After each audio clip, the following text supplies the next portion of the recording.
In the 1950s, psychologist J.P. Guilford first proposed the concept of divergent thinking after finding that creative people tend to use a uniquely identifiable thinking process. He also identified a second and contrasting thought process he termed convergent thinking.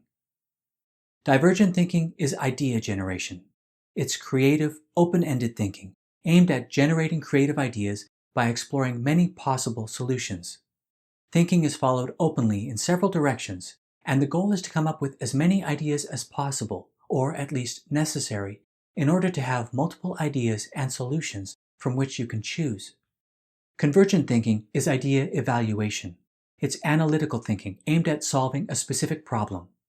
This thought process is used to evaluate and choose a solution. In convergent thinking, we evaluate and choose the best from the ideas we've created. Ideas are examined for their logical validity. Divergence and convergence. In the creative process, we require both. Each has equal domain, as we need to generate ideas, and we need to be able to recognize and evaluate the best of our ideas. Let's clarify the character of each before we practice divergent thinking.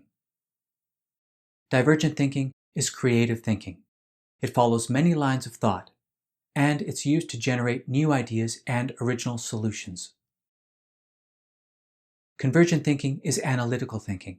It focuses on one idea or solution, and it's used to evaluate ideas and rank or select the best.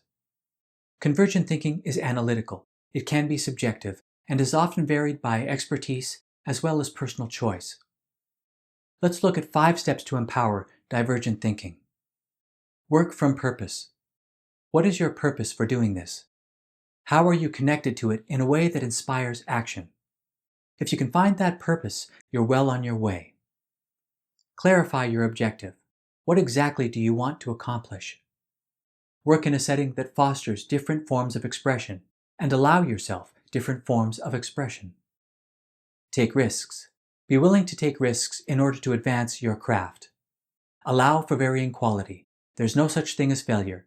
Knowing one particular idea doesn't work is progress. Now imagine, if you will, you're opening up a new donut shop, or perhaps some other company of your own.